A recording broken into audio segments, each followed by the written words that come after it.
बहुत समय पहले हाजीपुर के पास गंगा और गंडक नदी के संगम के किनारे एक बहुत ही समृद्ध और विशाल राज्य बसा है हुआ था, जहां की महारानी सुरेश्वरी अपने वैभव, अपने न्याय और अपनी अपार संपत्ति के लिए दूर दूर तक प्रसिद्ध थीं। उनके महल की ऊंची दीवारें सफेद संगमरमर से बनी थीं, जिन पर सोने की नक्काशी की गई थी। रात होते ही पूरा महल हजारों दीपकों की रोशनी से ऐसा चमक उठता था मानो धरती पर स्वर्ग उतर आया हो। राज्य की प्रजा रानी का बहुत सम्मान करती थी, क्योंकि उन्होंने कभी किसी गरीब को खाली हाथ नहीं लौटाया था। लेकिन महल की ऊंची दीवारों के पीछे एक ऐसा रहस्य छिपा था जिसे कोई नहीं जानता था। रानी सुरेश्वरी के मन में हर समय एक अजीब डर पलता रहता था। उन्हें हमेशा यह भय सताता था, कहीं एक दिन उनका सिंहासन, उनका वैभव, उनका धन और उनका महल उनसे छिन न जाए। यही डर धीरे धीरे उनके मन की शांति को खत्म कर रहा था, और अब स्थिति यह हो गई थी कि रानी रात रात भर जागती रहती थीं और अपने खजानों देखकर भी उनके चेहरे पर खुशी नहीं आती थी।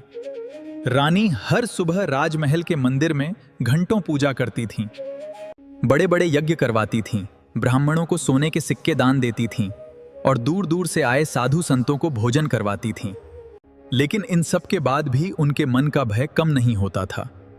महल की दासियां अक्सर आपस में बातें करती थीं कि हमारी रानी के पास दुनिया की हर खुशी है, फिर भी उनकी आंखों में हमेशा उदासी क्यों दिखाई देती है। लेकिन कोई भी इसका उत्तर नहीं जानता था, क्योंकि रानी अपने डर को अपने दिल के भीतर ही छुपा कर रखती थीं।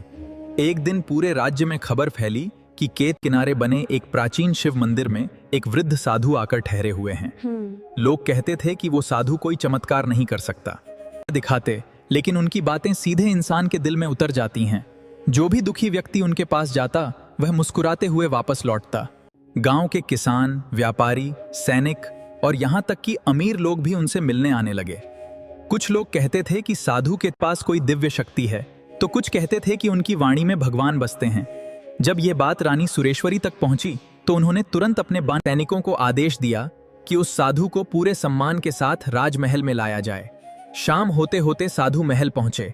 उनके शरीर पर साधारण गेरुए वस्त्र थे, पैरों में टूटी हुई खड़ाऊं थीं, हाथ में एक पुराना कमंडल था, लेकिन उनके चेहरे का तेज ऐसा था कि जो भी उन्हें देखता कुछ क्षणों के लिए शांत हो जाता।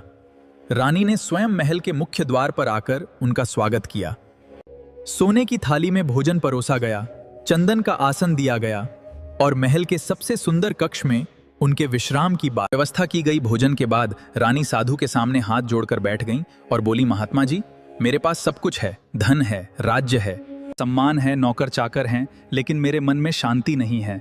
हर समय डर लगा रहता है कि कहीं ये सब मुझसे छिन न जाए। कृपा करके मुझे ऐसा मार्ग बताइए जिससे मेरे मन को सच्चा सुख मिल सके। हाँ। साधु कुछ देर तक शांत बैठे रहे, फिर धीरे से मुस्कुराए और बोले, रानी, मैं तुम्हारे प्रश्न का उत्तर दूंगा, लेकिन उससे पहले मैं इस महल में एक रात बिताना चाहता हूँ। रानी ने तुरंत कहा, महात्मा जी, ये पूरा महल आपका है, आप जितने दिन चाहें यहाँ रह सकते हैं।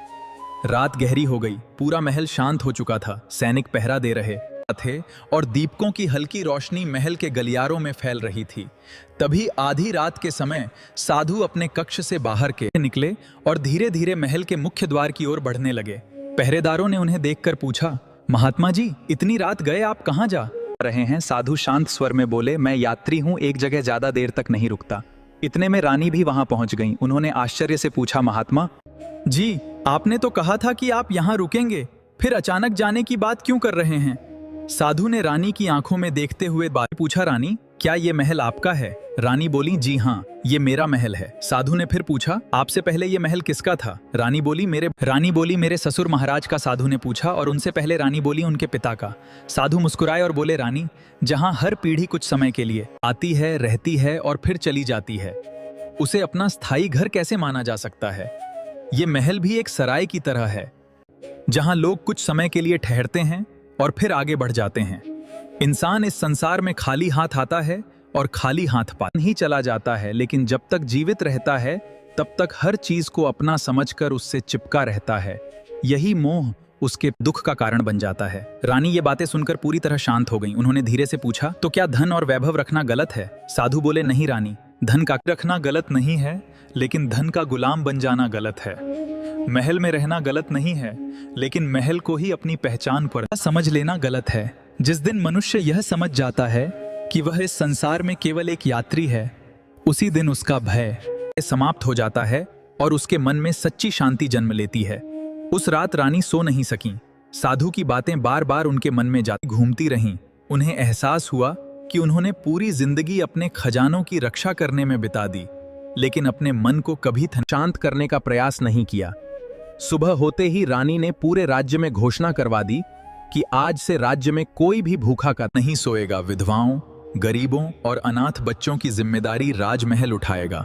उन्होंने अपने खजाने गरीबों की सेवा में लगाना शुरू कर दिया। धीरे धीरे रानी का स्वभाव बदलने लगा।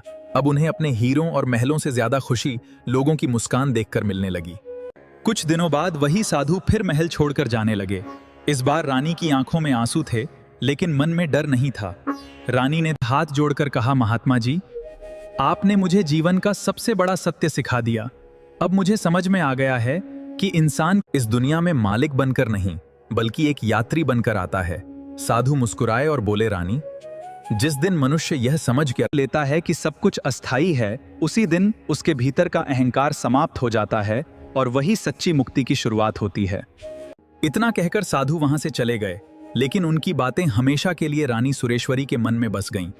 कहते हैं, उसके बाद रानी का नाम केवल एक अमीर महारानी के रूप में नहीं, बल्कि एक दयालु और धर्मपरायण शासक के रूप में पूरे प्रदेश में प्रसिद्ध हो गया। और आज भी हाजीपुर के आसपास के गांवों में बुजुर्ग ये कहानी सुनाकर लोगों को समझाते हैं कि इस संसार में सबसे बड़ा धन सोना, चांदी या महल नहीं, बल्कि शांत मन, दया और अच्छे कर्म होते हैं। क्योंकि इंसान जब इस दुनिया से जाता है तो अपने साथ केवल अपने कर्म लेके जाता है, बाकी सब यहीं छूट जाता है।